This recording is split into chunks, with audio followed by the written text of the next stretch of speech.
for your thoughts. A penny for your thoughts. 2 cents is an opinion. 2 cents is an opinion. But we've been blessed with wisdom. 3 cents is what we giving. 3 cents is what we giving. A penny for your thoughts. 2 cents is an opinion. But we've been blessed with wisdom. 3 cents is what we giving. A penny for your thoughts. 2 cents is an opinion. But we've been blessed with wisdom. 3 cents is what we giving. Come on.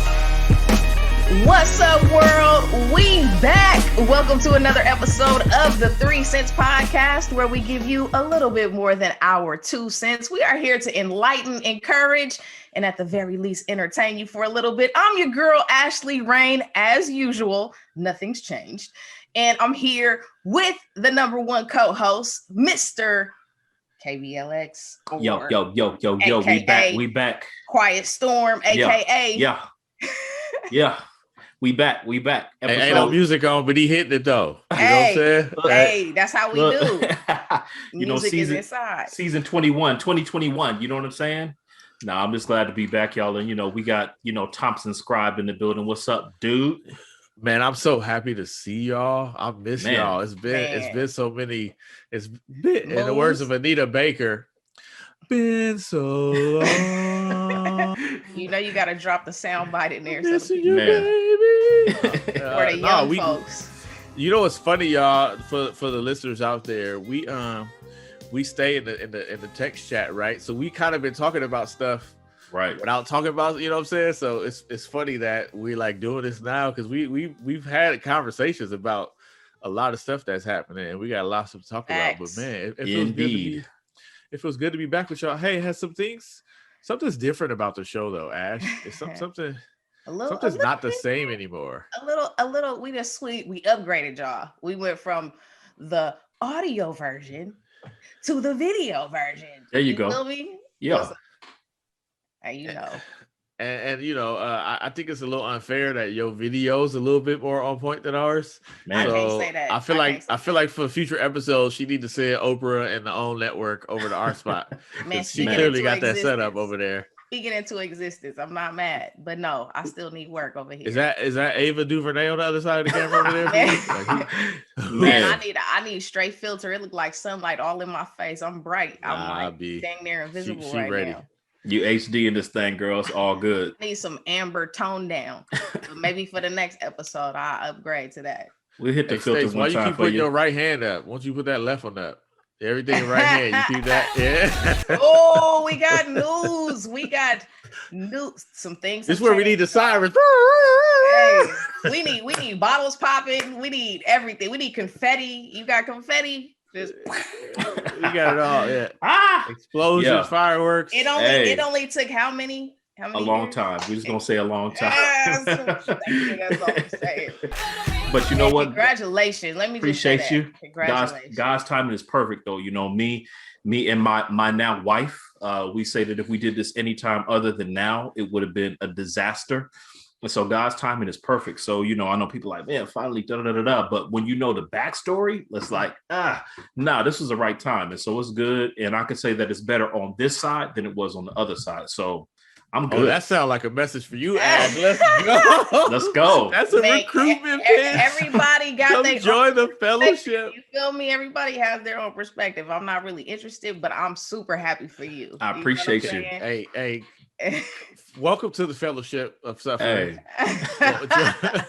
And I know it's not all gonna be honeymoon, but I think the thing is that because we have been together so long, a lot of the things that I think people learn in that first year, we've already been through so many things, you know what I mean, and been through so much that it's not like, I'm not waking up next to somebody wondering who I married. I know exactly who I married. Right. And she knows exactly who she married. And, there's adjustments in terms of, consolidating homes, in terms of me getting used to being a bonus dad. There's a lot to unpack there, but I'm enjoying every minute of it. I wouldn't trade it for the world. That's what's up. And you know what? I commend you too, because I think that a lot of people get married prematurely, like even in their 20s. And I just think that they haven't lived enough life yet. And a lot of those marriages don't last. Obviously, Mr.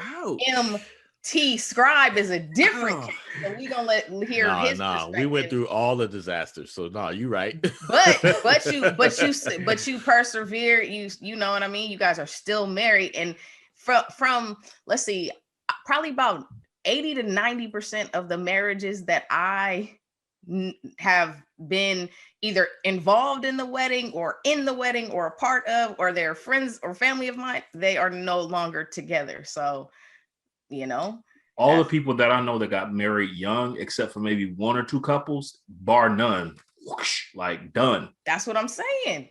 So I commend y'all because I feel like you were you just lived enough and enough time together. Like the courtship was long enough for you to know, like, yeah, this is a decision that we gonna make. The only thing that, you know, that now I think that we feel some pressure to do is that, you know, we want to start trying to have children right away because she already has, or we already have, you know, two. And so we have a 19-year-old. And so I don't want to, you know, take myself out of the equation, but we have a 19-year-old, we have a 12-year-old. The 12-year-old stays with us pretty much on a full-time basis.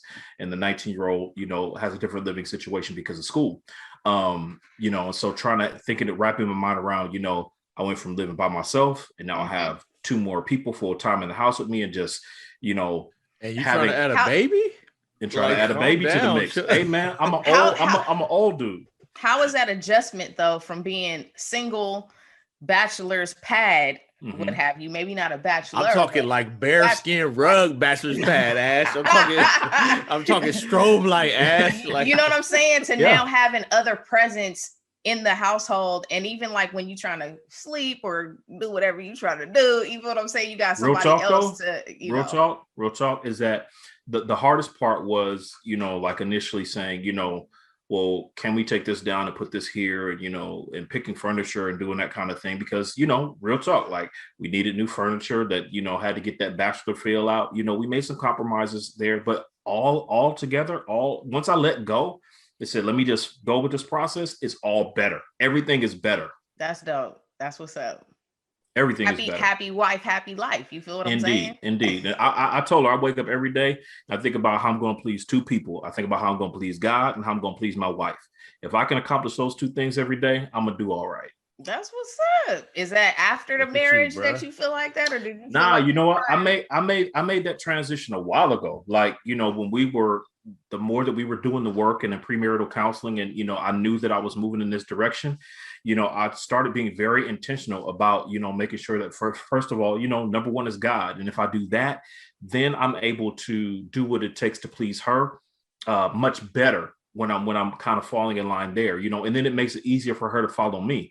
And so I really do believe in God's design for marriage. And I know it's different for different people, but I wholeheartedly believe in that. Mm-hmm. And it, bar none, is working for me. Everything is better on this side for me. And so I understand why. So let the people know, just for you to say that, let the people know how long it's been so they can get in perspective. It's been on and off for, you know, gosh, you know, 8 or 9 years, you know, so we, you know, have some months together, and then we would have some months or a year off, and then, you know, she would go do her thing, I would go do mine. And, you know, so it wasn't as if she was the only person that I saw during those times, but I probably saw her more than anyone else, you know. And but we how the saying go, Ashley, if you love them, you gotta let them go. You know, but let it go. You know, and it's been some times when it looked she like broke out love TKO. Let's go. It was some times when it looked like it wasn't gonna work, you know. And I know that even here on the pod, I was always really, you know, hesitant to talk about it. And the reason that is because I found that, you know, people will try to mess up anything that they can. Absolutely. You know, and so, you know, I made no bones about the fact that, you know, I wasn't always, you know, real committed to, you know, whatever it was that I was doing, you know. And so, you know, because of that, people want to say, oh, well, you know, he dated this person, or he did that, you know what I mean? And it's like people was reaching back like before I even started, you know, dating her, you know, I mean, like whenever.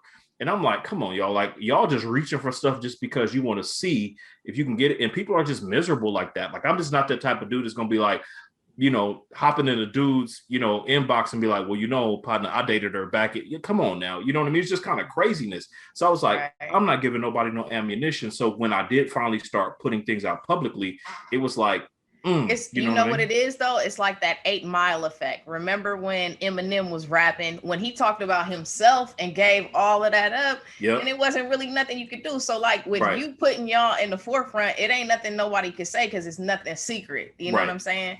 So Yeah, so let the people know. I know that you've let us know how long you guys had your courtship, but how long has it been since you got that ring on that finger? We got married so it has been Friday. This Friday will be 2 weeks. There you go. Definition of a newlywed, y'all. So this is gonna be. So hold on, Ash. I was wondering, did your invitation get lost? I figured a lot of invitations got lost in the pandemic. So okay, that's what I was wondering. Nah, but you know what? The only one. Check this out. Like it was literally me, her, and the officiant. Like that was it. Like y'all didn't need a witness? there. The kids. Look, check this out. We went down. We went down to Southern California, and we knew where we were gonna go. And we got married at Seal Beach in Southern California. And as we're walking, because the officiant's wife was going to be the witness, and she couldn't make it for family reasons. So we just grabbed people like, hey, you want to witness a wedding? Hey, you want to witness a wedding? Okay. Those are the people. And it was just a super cool experience. You know? That's dope. I love that spontaneity. Oh man, it was crazy. And like, it really was like just us. We didn't have to worry about a reception and feeding people and all that extra stuff. Like we were really able to just be in the moment and let it be special for us. And so we did that. We shot to Santa Barbara and honeymoon there, and then came back and been, just getting the house together and just rolling. So we good. I'm telling you right now, if I'm somewhere in the streets and somebody want to ask me if I want to be a witness to a wedding, I'm asking hella questions. Like I'm not just what are you asking? To this. What are you asking? Like I'm asking like, yo, do you really know this dude? Let me. How does he treat his mama?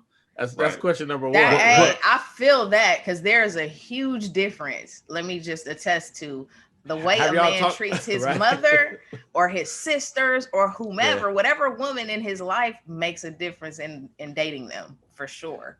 Question number two: have y'all figured out what y'all gonna do about the money? You doing joint or separate? Don't do this after the wedding. Do it. All of that is important. Do it before the wedding. You know what I'm saying? Marcus, let the people know how long you've been married too after you ask your third question. See, we supposed to have our 20th anniversary party this year, but the pandemic kind of. That's called long wed. We got newlywed, long wed, all and that not stuff wed. Stacey talking about, I figured out like 9 years in. All that stuff he talking, it took me about 9 years to figure it out. It makes sense because Stacey, you said about 8-9 years, right? Yeah, man, for real. There you go. And that's not even consecutive. That is, we mess this thing up. We not gonna do it. You go your way, I go mine, and then somehow finding our way back together, and then apart again. And then so this literally was the third go round that we tried this thing, and this was probably actually the most tumultuous one. But we stuck with it and we did the work. You know what I mean? Because it was based on my brokenness. It was based on her brokenness. It was based on her past, my past. But when we did the work, oh man, once we got, on the other side of that, we're good. So I wouldn't do it. I wouldn't do it any other way. That's what's up. Amen. That's what's up. Yeah. I mean, I think that a lot of people, I don't know. Like I do think a lot of people don't do the work.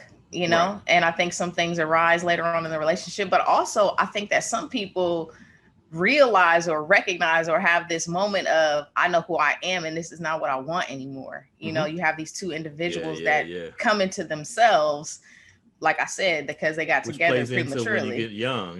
When you're young. Exactly. You don't know who you are at 23. Exactly. There's a book that I was reading and that I got back in 2004. It's called Thinking for a Change by John Maxwell. And it's a trip because when I was reading the book back then, it didn't resonate with me as much as it does today. And the reason is because I had not lived enough to understand some of the analogies, some of the examples, some of the stories that were being told. And today, because I have, it's like, oh, shoot, this makes sense. You know what I mean? But I think the same thing happens in relationships. Sometimes like we just haven't lived enough or been through enough to now, cohabitate with someone or partner with someone or things of that nature. So that's real talk. I think that people also don't spend enough time talking about what marriage really means to them and how they define it, like even what they think the purpose of marriage is. So one of the things that, that I did with the church, and it sounds crazy because I just got married, but I started a marriage ministry. And it's not so much that I'm doing it so that I can teach, it's so that I can learn. And so I want to be able to learn from other people's experiences. I want to hear about some of the things that they work through. But one of the book right now, we're reading a book because we're basically doing it as a book club. And the book that we're reading is Kingdom Marriage by Tony Evans. And basically, he says that marriage is really designed from a spiritual perspective for your holiness, but people get it twisted and think that it's for your happiness. But he says if you pursue one, then the other will automatically follow. That will be the benefit. Now, you have to be aligned spiritually in order to even have that approach to it. You know what I mean? But if you have one person that thinks that way and somebody that thinks differently, you're going to have a tug of war in that situation. It's going to be problematic. It's going to be difficult. But you said if you pursue one, the other one will follow. You think that's the case for both? Or do you think that you need to pursue holiness and happiness will follow? Excellent question. You know what I'm saying? I think holiness leads to happiness. I do think that it has to go because so they're not interchangeable. They're not so you can't pursue happiness and get holiness, right? I just want to clarify. No, you can't. You can't. And I think that is where sometimes people get caught up because happiness is something that is at times fleeting. You know what I mean? Happiness is something that comes and goes. And so when you're constantly pursuing something that by nature is somewhat elusive, you know what I mean? Then you wake up one day and you say, I'm not happy, so I need to leave. But when you understand that is something that's fleeting and that happiness is the benefit and it's not the goal and the aim, then you pursue things a little bit differently. So when it gets tough, then you stick in there, you do the work, you understand what this thing is really designed to do. And as you work your way through that thing, I think you find yourself happy in a season of happiness again. So I think that there are ebbs and flows and there are stages, but I think if you solely pursue happiness, now I think it becomes problematic.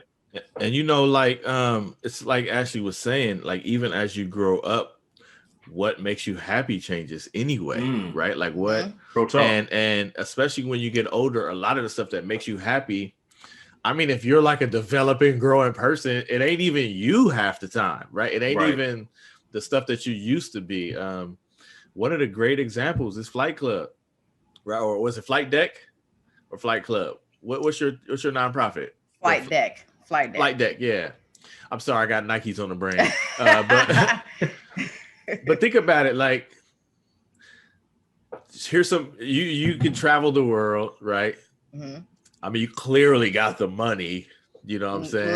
Let's not put 2 on the 10. Clearly out here balling. Let's not put 2 on the 10. My what Cash makes App you think? is my Venmo is at Ashley Ray. What makes you think to say I want to give this experience to other people?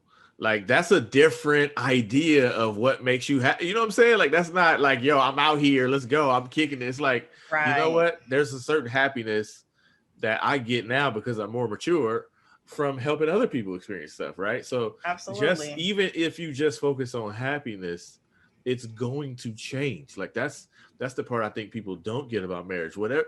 There's just no way at 23 you know who you're gonna be at 40. It's not possible. No, it's not possible, right? Like, so part of it is understanding this change is gonna happen, right?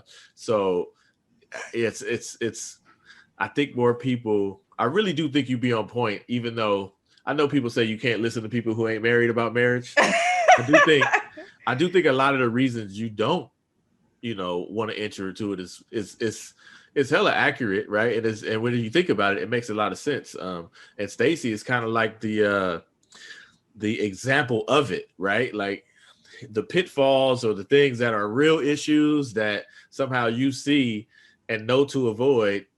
Like, now he saw them and kind of set it up. You know what I'm saying? So it all makes kind of sense. And I'm just the old dude who been in the game. I'm at the club. I'm just happy somebody else at the club because I've been nursing this drink for a minute. You know what I'm saying? Hey. I need more people in the club because at some point we're gonna be 65. And I'm happy about it too. I think it's a beautiful thing, and especially to see a beautiful marriage, a beautiful partnership, life partnership is a thing that I admire. For me personally, I think that real. I think that real, right? Yeah, when it's real and you guys have a selflessness that allows you to be able to serve each other, and I think that's when that union becomes one and a strong, force or what have you to be reckoned with. Me personally, I feel very dimensional, for lack of a better word. I feel like I'm multifaceted just from life experiences, which I believe God has blessed me with to be able to be the perspective advocate. But I also think that it makes it more difficult to date because there's all these variants. You see what I'm saying? And so, that's where I'm at right now. I'll just say that, because I also feel like the more you learn and the more wise you become, it's hard to speak in absolutes because that life changes. You ain't figured out nothing out, right? Yeah. You feel what I'm saying? Everything changes. And what you think 10, 20 years from now, you'd be like, man, if I would have known. Absolutely. You see what I'm saying? So, what's kind of a trip about that is I think a lot of times we think that because of the type of person that we are, that we have to find. I think that sometimes what is complimentary is sometimes not what we think it is. So we think that it's somebody that likes the exact same things that we do, that have the exact same experiences that we have. But what I find is that there is also strength in having somebody that is not exactly like you are, because they provide a level of balance that you need, and you provide them a level of balance that you need. So don't get me wrong, is that they still have to be bringing something to the table, but sometimes what they bring to the table is not what would be considered traditionally complimentary, that you don't. She got you already, okay, but buddy. Look, she got you already. Okay, but listen. I'm not saying that they need to be the complete antithesis. I'm just saying that. Yeah, but look, sometimes people get these words confused. And so let's give them a little 3 cents. There's two different words that mean compliment. Okay. One is spelled with an I and one is spelled with an E. True. And so sometimes people get the complimentary meaning like, oh, they compliment me, confused with complimenting like in mathematics, where you need one shape that's different to fit in with another shape to create a whole shape. Right. You see what I'm saying? Yeah. And those have different bends and twists and turns. And I think that that's what you're looking for in a partnership is that synergy, that 1 + 1 = 3 and not so much 1 + 1 = 2. So I get that. Yeah. But I think that some people just don't recognize those two different words. I agree. No, he sounds like a dude who's just been losing a bunch of battles and it's like, you know what, this is good. Like that I don't win all of Nah. Like by all means, I mean, like, don't get me wrong. If I had settled on, like, I knew that I desired this, you know what I mean? Even though my life didn't always reflect that's what I desired, I always knew in my heart that's what I desired. And so if I wanted to, do the single thing, I could have done it and I could have done it well, but I just knew that it didn't necessarily serve me well because it wasn't what I really desired in my heart. And I'm finding that it is so far 2 weeks in, it's better on this side. But, so I'm not pretending that, challenges won't come, but I am seeing the evolution of myself and I'm seeing the evolution of my wife, and it's just a beautiful thing to see. It doesn't mean that we don't have moments of frustration as we continue to find our groove, but I hope not 2 weeks in. Relax. It's still, hey man, tell her to calm down. Tell her Marcus Thompson said calm down. Consolidating 2 homes, man, it's a challenge. It's a lot to it. Like I've lived in my house for, almost 10 years, and so it's like when you are used to that and you have a bunch of stuff, you got to purge and you got to bring somebody in. Like it's a lot and it can be stressful, but it's all been worth it. I wouldn't change the moment so far. That's dope. And I think you need to celebrate this time. Indeed. For sure. So speaking of relationships. Oh Lord, where we going? Man, we tapping into this relationship guru. I'm sure some of you have heard about Mr. Derek Jackson. If you haven't, you can look him up. And Jackson is Jaxn. And this man is he has a huge following. I was about to say self-proclaimed, but he has a huge following and just basically talks a lot about what to do in relationships for women. He kind of errs on the side of women and men not cheating and things of that nature. And this man is a serial cheater. Man is a clown. Okay, stay speak and I've been saying, nah. The thing is, and I feel like we talked about him before because like he, I called this. I knew it. I knew it. This dude was a clown because when you listen to his perspectives from the very beginning, he was always leaning on basically, I don't want to say pacifying, but he was bashing men in order to pacify women without giving them a sense of any self-reflection or accountability. So his analysis was always imbalanced. So I'm saying, no. So from the beginning, I'm saying, this is a hustle. Like he found a niche, he found a weakness, and he's catering to that weakness because it gives old girl from around the way the opportunity to be like, I told you, he dudes wasn't no good. I told you, because Derek Jackson said, and they sharing his video over and over again, because what it does is it absolved them of responsibility and made everything the man's fault. So I'm like, man, if this dude was really trying to help people, his analysis would be more balanced. So I've been saying for years, I'm like, this dude is a clown. There are some people out there that do it well, but Derek Jackson from the beginning was a clown. Anybody that gets on in every video that got on the tight muscle shirt, anybody, you know what I mean? You really don't know anything about his character, and he's driving down the street in a muscle shirt, bashing men. Marcus, get rid of your muscle shirts ASAP. I'm trying to get into him first. I'm trying to get the muscles. Man, but the thing was, I was like, this dude is going too hard in the paint. And the thing is that he left no room. He didn't provide any grace for anybody else. He didn't provide an opportunity for there to be nuanced discussion, so that when his failure got exposed, nobody had any grace for him, because he came so hard in the paint that people was like, that's what you get. Now, that's not necessarily how I feel, but that's kind of how people are coming at this dude. How do you feel? That's the part I don't understand, though. I don't understand. Like, I didn't know this guy at all. I didn't listen. It wasn't until Ash was like, we got to talk about this, and I looked it up. And actually, the first thing I heard about it was Charlamagne's reply. And I felt like, what more is there to say after he flamed him? I got two questions for y'all.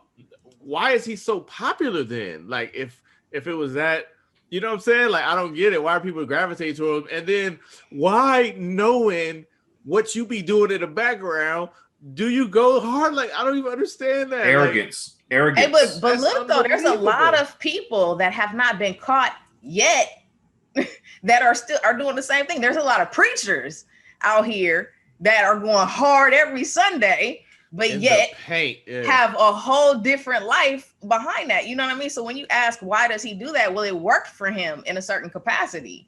It made him money in a certain way. You know what I mean? So it's like, my question is, obviously he was given whatever information for, to pacify women and knock men, but do you fault him for his business model? I don't fault him for his business model, but my thing is, I want to know why it works, because I feel like I can do it. So I'm trying to get. Well, here's the thing, man. Here's the thing. Paid, y'all. Facebook ads, Instagram ads. If you can find a niche where you're basically telling people that you're basically giving people an out, that you give them an opportunity to look at their life and say, all the problems that you have, all the struggles that you have in your relationships, it's not your fault. It's all the other person's fault. And he's not a bad looking guy, and they look good while they're doing it, and you're catering to women. Like, you kind of are using several elements, putting them together, and you're presenting them as if confidently, you know what I mean? So he has a good presentation, blah, blah, blah, blah, blah, blah, blah, blah, blah, blah. You know what I mean? Like he believes what he's saying. But man, if you really believe what you were saying, then you probably wouldn't have gotten caught up, or at least you would have had a more balanced analysis. So like Ashley said, preachers are out there and they go hard in the paint and they do whatever it is. But here's the thing, and Marcus could tell you that even in the midst of my struggles, I still put myself on Front Street, even in the pulpit, because I never wanted it to be said, well, this is my struggle. I'm working through this. You know what I mean? Marcus has seen it. He's like, reel it in. You see that flex, Marcus? Too much. You see that flex? You see that? Stacey's like, I'm different. No. It's not even like stuff. Can I be 1,000% honest with you? Nah. I've been trying to tell Stacey to be this dude for a long time.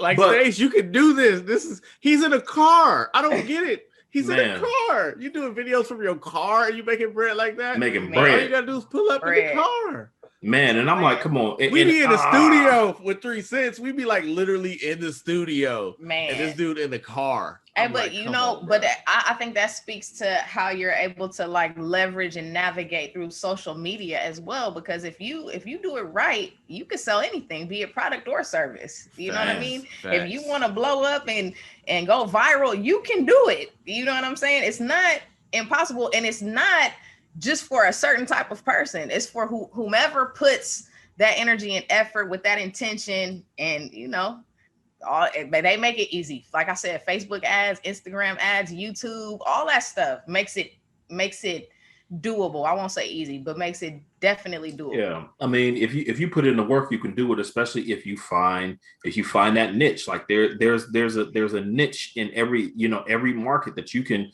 or they call it a niche market. You know what I mean? Like you could find that little space. All you gotta do, solve a problem. That's it. The problem. Where you find that gap, right? You find that gap. So can we start this then? I feel like y'all can solve a bunch of problems. So if you just got to solve one. Hey, we got to solve a problem. Hey, maybe our calling is to get people to start thinking a little bit deeper. Maybe if people were looking for 3 cents instead of 2, then they wouldn't have took the little change that Derek Jackson was given. You know what I'm saying? But I think that because people don't scrutinize the source, and they don't necessarily even scrutinize the material that they're receiving, then that's the makings for the Derek Jacksons of the world that allows him to play you. When the reality is that he just knows that this is what you want to hear, not necessarily what you need to hear, what you want to hear, but he's still doing everything that he's bashing. How many followers does he have? Good question. 1.3 on Instagram, 1.3 million. Okay, but look at here's the thing from your perspective, advocate. So there's like 7 billion people in the world, right? We know that. Let's just say half of us have access to internet. So let's just say 3.5 billion.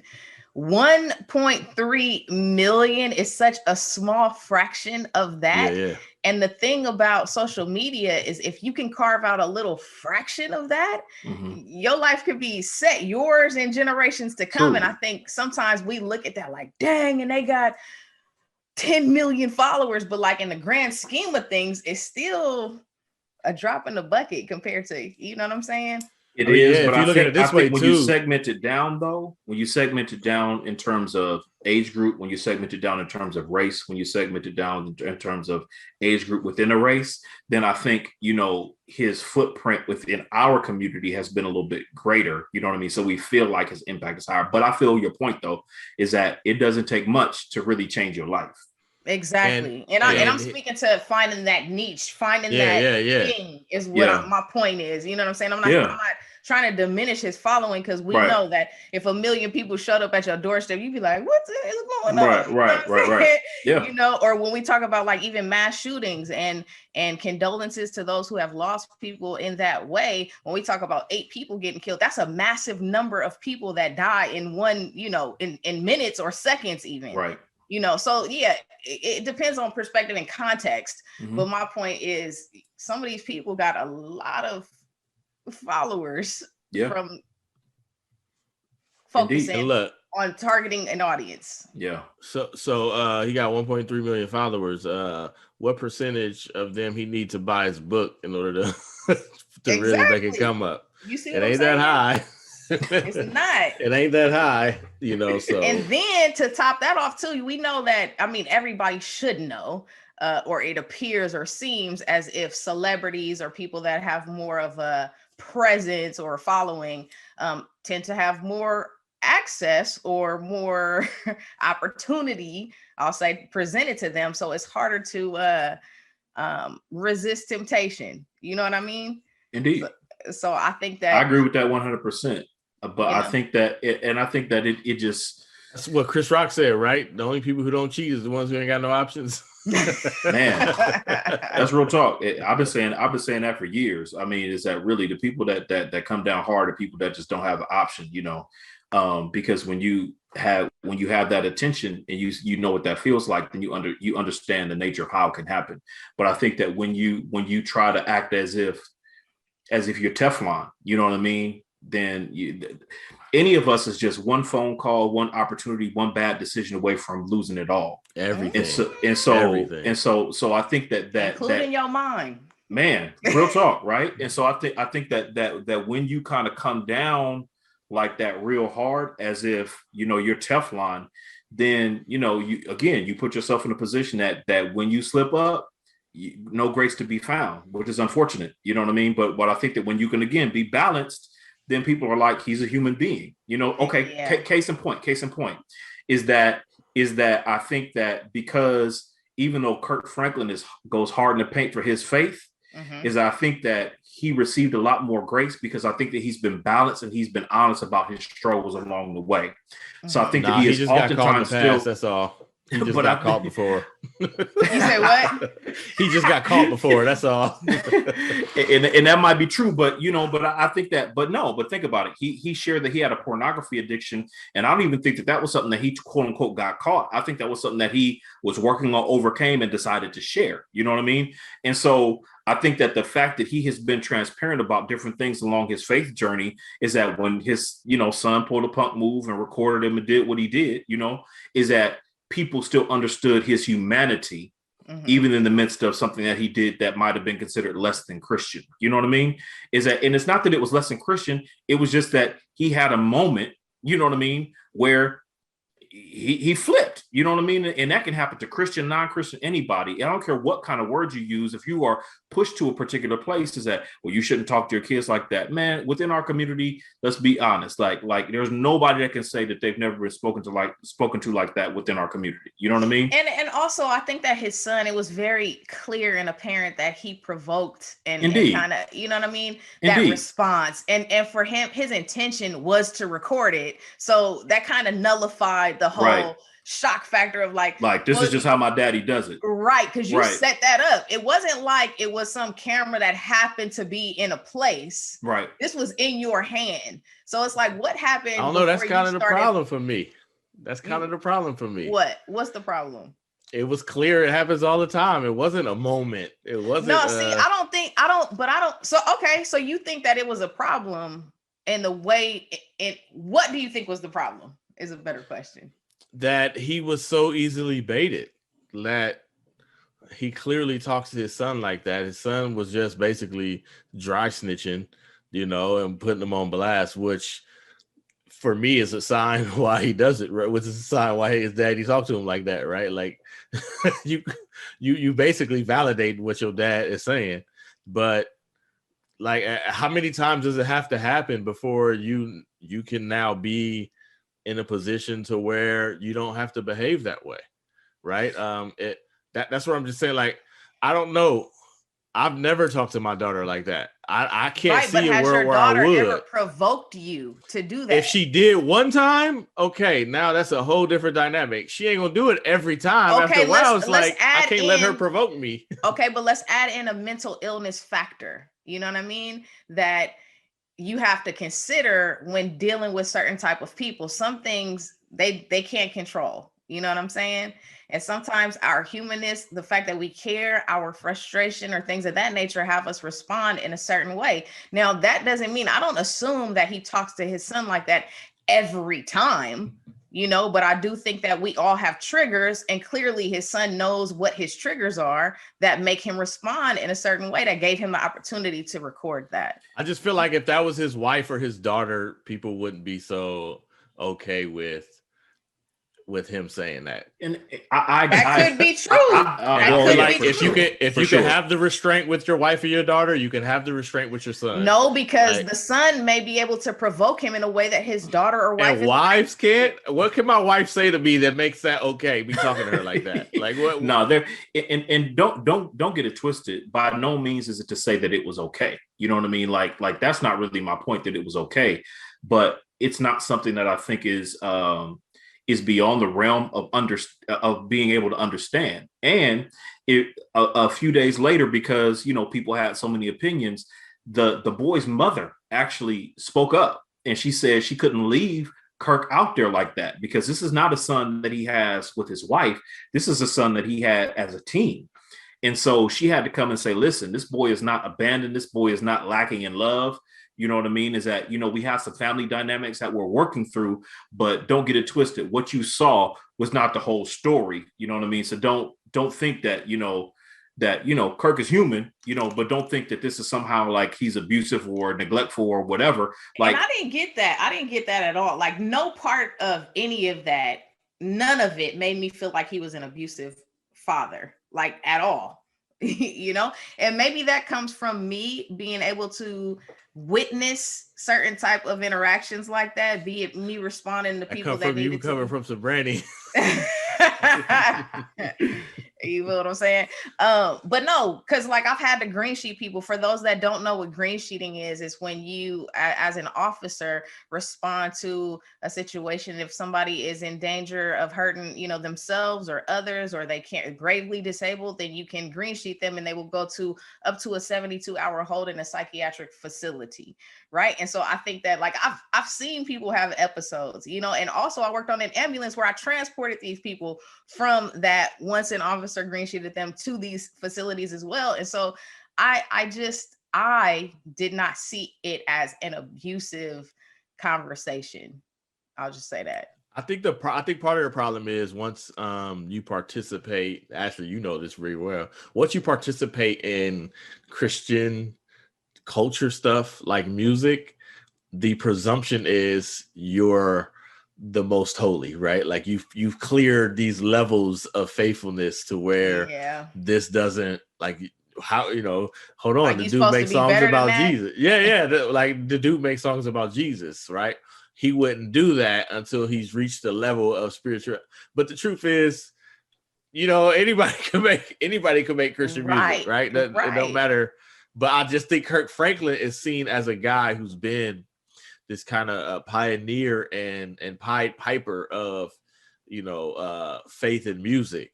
So I do think it was jarring for people. And I think a lot of people just don't understand the normality behind the Christian artists that they listen to. You know what I'm saying? They just like everybody else. But see, I get frustrated with Christians that attend church. They be cussing at the house, and they go to church every Sunday, but don't hold the leadership. But they ain't making music though. It's different, and that's my point. That's the whole problem. You need to see your leadership like you see yourself. Know that you go home and you have these human. They ain't got no title. If I ain't got no title, I ain't got to be that way. But that's now. Don't get me wrong. Like even biblically, we could talk about how those that are teachers or those that assume certain position do have a greater level of scrutiny. You know what I mean? So there is some validity to that. However, it doesn't mean, it means that you're held to. It means that the standard is intensified, but it doesn't mean that the standard is different. If that makes any sense. In the Bible, somewhere in Matthew 20, chapter 20, something, don't they talk about pull out verses? It says something like with the teachers, like whomever God positions in that way, do as they say, not as they do, right?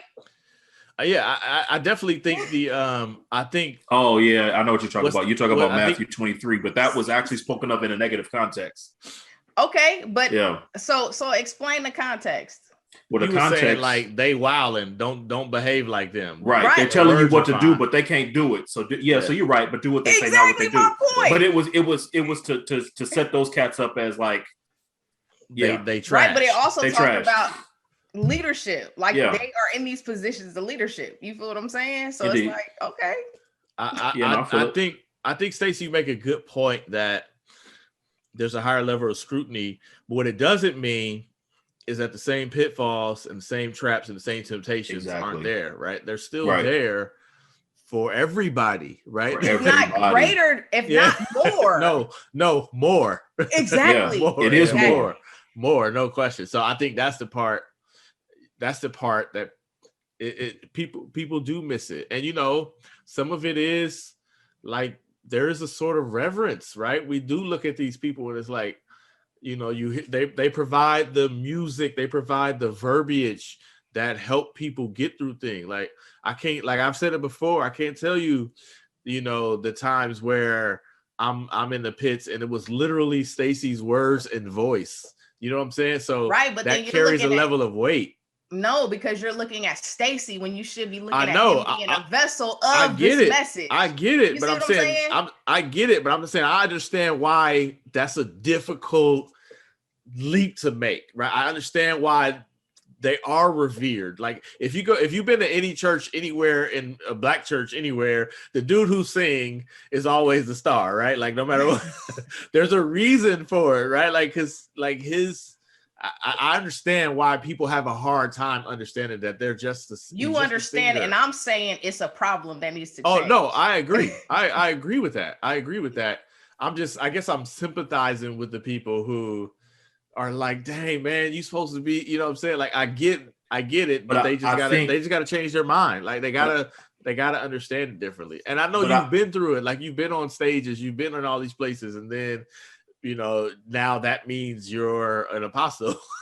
but the reality is that all three of us have been in that context to one degree or another. But I think we do whatever. Don't even. I know you, Marcus. Keep going, Stace. Stop it. I know you. But you know, but I think my point is that when we allow ourselves to be human, even in that teaching moment, when we use ourselves as the example, you know, in the illustration, when we show that humanness, I think that people fear that they won't be revered in that way anymore. And you might not be revered in that way, but you know what you become? You may not be revered as much, but you now become relatable.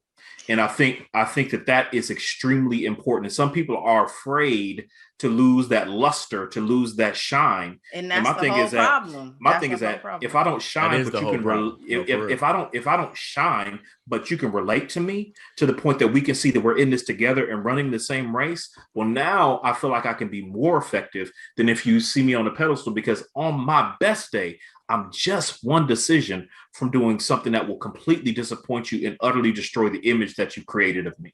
And if that's the case, what you doing it for, right? If you're afraid to lose the shine, you got to wonder, what are you doing it for? But see, that's the thing. Some people don't do it for the same reasons. And case in point, there is a guy who got out of prison and couldn't find a job.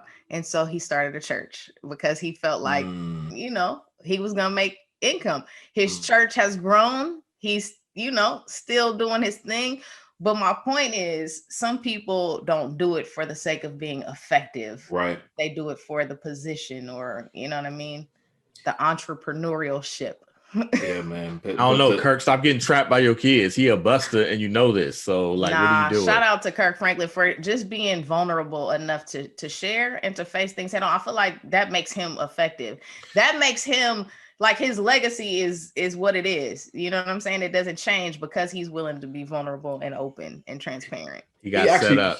He actually went a step further than he really needed to do. You know, I mean, from a publicity perspective, he had to get on and he had to say what he needed to say. But really, that's a family matter. You know what I mean? That really was a family matter that the kid decided to make public. But at the end of the day, that's between God and his family. That doesn't have nothing to do with me, you know. But you know, Stace, when you dealing with media relations, indeed, and you are that person, you kind of obligated to say something, because I get it. If you don't say anything, then you're leaving the playing field open for whomever to say whatever they want and take it even further than it is. If you don't take control of it, then the narrative gets spun however it's going to get spun. Exactly. Yeah. By the way, I met Kirk Franklin. That dude is 4'9".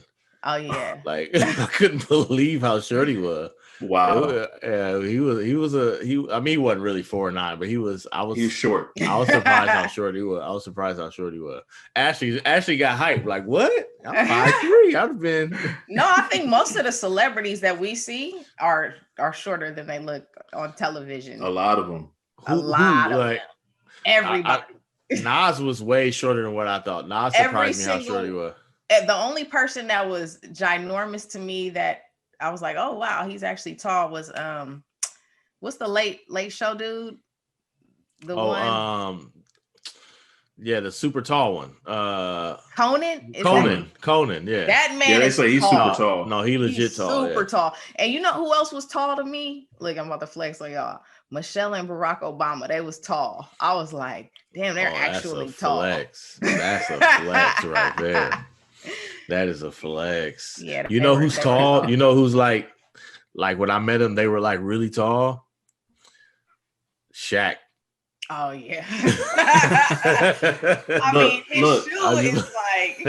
Since we flexing, I met Bill Clinton twice. He's actually quite tall, also. Hey, look at Stace with the flex. Oh, he said twice though. Twice. Right, that's what I'm saying. He came with the Hey, the second time they was playing saxophone together. Look, the first time I was able to get a picture. The second time, you know, it's just me and Bill in passing, you know. Man. So like when I was at Oprah's house, right? And Ava DuVernay was making the coffee. See, but the thing is that would not be far fetched for Ashley to really be able to say that. Y'all that even know, man. Part. Ashley is a straight superstar. No, but she got all these NDAs, and so she might be saying it without saying it. I'm just saying. But, Ashley will be like disappear from Instagram and then come back, and everybody be so excited. She'd be like, "Hey, I'm back." Everybody's like, they would just be going crazy. I'm like, dang, dude, y'all really was refreshing, waiting for her next post. I be anti-social. I actually need to post more for art's sake, but I'm learning. Man, you only post when you want to post. Yeah, but I need to post. Hey, that was a bar though. That was a bar though. That's gonna go into our new intro, right, Ashley? Right. Our Stace, the one that you singing on? The one that you about to. We working on, Marcus, right? Y'all need to get this together. Y'all best of both worlds. Let's get it. Look, how you gonna say y'all? Man, the thing is that I sing so infrequently now that when I have to do it, it gives me mad anxiety. Like I gotta sing. Unfortunately, I had to sing at a memorial on Friday, and I'm thinking right now, like it gives me anxiety. Sorry to hear that. Yeah, man. It's like riding a bike, bro. Like riding a bike. Yeah, because it's like working a muscle. Yeah, but once you start, you'll be good. Yeah, no, I mean it's because I literally don't sing often at all anymore. And so when I do, it's like, house? You don't sing in the shower? Never? Rarely. Like I just don't. I don't know. That's trash. So what Marcus, you sing in the shower? I sing all the time, bro. But I'm terrible. But I don't even care. You still be singing? You be singing. I don't even care. That's why you hit us with that Anita Baker in the beginning. Right, don't, man. I be telling my wife, but you better be lucky I can't croon. I wouldn't even talk no more. Man, everything I say would be a song. People that can't sing always say that. Always, because I say that. All the time. I be like, yo, no, you wouldn't. It's the one. I think it's the one thing. That and like art. Right? Music and art. I feel like if you don't do one, it's the thing you want to do.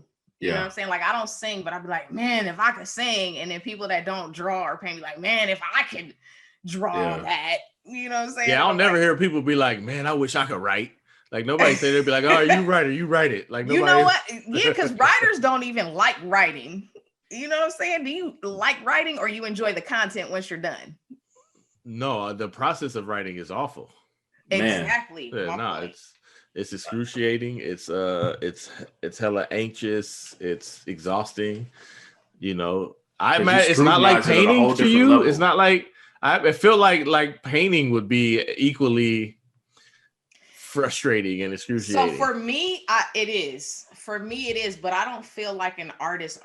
And what I mean is, I think that there are artists with like free expression. What is she doing, Stacey? Listen. I'm like I can paint, I can copy. You feel what I'm saying? I can create, but it's not like cathartic or like, oh, I gotta get this out of me or I can't sleep. And there are some people that are like that. You know, so for me, because I think I'm more like an analytical person, I be needing stuff to balance, look like, make sense, and not just be this free expression of, oh, the lips ain't correct. You know what I'm saying? But some people do that and I admire that. But I feel like I'd be trapped in my whole, it has to be right, you know? Yeah, that's kind of how writing is. That's a very, very good explanation of writing. I have a young mentor who be hitting me and I could tell when he's working on a piece because he's just like, talk me out of quitting. Talk me out of quitting, right? Like I don't want to do this no more. You know, it's a trip, and I think this is true for singing. I think this is true for art. I think this is true for writing. I think this is true for preaching. Is that people look at the product, right, but they really don't understand the pain of the process. And so, so they say, just do this, or just do that, or just write this, or just whatever. Just paint this, but the reality is that there's a painful process that goes into birthing whatever that is, that is not always that enjoyable, so it's like for that 30 minutes that I get up and preach and people be like, oh my God, that changed my life. They don't know that I've been up late every night and probably all night Friday, all night Saturday, working on this 35, 40 minute sermon. There, getting it off. He be lying. Nah, man. Stacey like walking up there getting it off. People get fooled because a lot of times I only in the pandemic did I become a manuscript preacher. So I like literally write everything out. But even on that, I riff a lot in between my little sections, right? But people think I'll just be going off the dome because I might get up and this is a 3x5 card tucked in my Bible. And I just have the things that I've studied, but it's all in here. But I've put in hours and hours and hours of study so that what's coming is not something that just is, there are those moments where it's more extemporaneous, but like what's coming is stuff that I've studied for hours and I don't believe neither one of y'all. I don't believe neither one of y'all know nothing about this struggle and the grind. Y'all just come natural to y'all. Y'all just, but I think that speaks minutes. to anything that's great, really. Like if you think about it, like we don't know what Elon Musk did before he flew the car out of space. You know what I'm saying? Like we don't know what these people have done for however long. We just see the product. So what they sacrificed along the way. Yeah. You know what I mean? Sacrificing time, family, everything. Like I think everything that is a great product or service requires some sacrifice and investment of time, effort, and energy. Hey, that free flowing stuff that don't just happen. Right. That's some things we're born with, but they still got to be honed and they have cultivated and nurtured. All of that. He's a great example of that because he's a nut. He's a maniac. It's like, dude, you're the greatest shooter ever. Calm down. But he'll take 10,000 shots. Man. And you know what I wanted to ask you though? How did it feel when you first said my wife?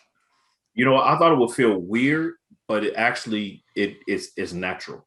Okay. It's natural. That's what's up. I always ask people that when they first get married, like when you say, like, was it hard for you? Ask me.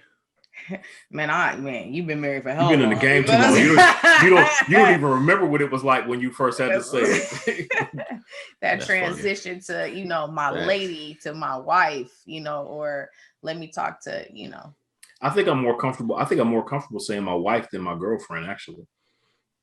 Yeah, I could see that though. That would make sense. Yeah. I think that would especially at my age, like I was a 30-something, 40-something year old man talking about my girlfriend. Like, I'm like, this is why you talking about people? We got listeners, Stace, that might be 50, 60, 70 years old with a girlfriend or a boyfriend right now. Listen, and if you that's trying to make lane, them feel bad. If that's a lane, if that's the lane they in, like it's all good. Like no, I'm just talking about how I felt. So what would you call her if you ain't like calling her girlfriend? No, I called her my girlfriend. You know what I mean? But it's just, at some point in life, it's like. Did you call her your girlfriend or did you say my lady? I called her my girlfriend. Okay. Now, but I feel more comfortable calling her my wife. But is that because your circle of friends are married also and they have wives? I do have a circle of friends. Most of my friends are married, but but I have to say this is that I was intentional, baby. Well, I was intentional about shifting my circle like a few years back when I knew that this is what I desired. And so we have surrounded ourselves with like some solid, dope couples that have been able to walk with us through some dark stuff. And they've been able to share some stuff they went through that also helped us to get where we are. So I was very intentional about kind of creating those circles. And I asked that question too, because I do think that whomever we surround ourselves with kind of like breeds that comfort of conversation. Absolutely. You know what I mean? If you're around a bunch of single people, you're not going to feel comfortable saying girlfriend or wife. Right. If you're around a bunch of married people, you're not going to feel comfortable saying girlfriend because everybody else is married. And it's like, dang. Right. Nah, I feel it. So yeah, that's why I asked that question. I could dig it. Yo, this was an excellent return. Indeed. I feel like we had a good time. We did. Great catch. Ash, can you tell us how we can get the OWN network to set us up for next time? Man. So I'll do some research. So we can be as popping. Now we need some sponsors. We need to get the YouTube page cracking, all that other stuff, get some more subscribers. Y'all share this 3 cents. We ready to be Derek Jackson. We ready to take down Derek Jackson. I'm gonna ask my wife if I could put my muscle shirt on next episode. Don't trip.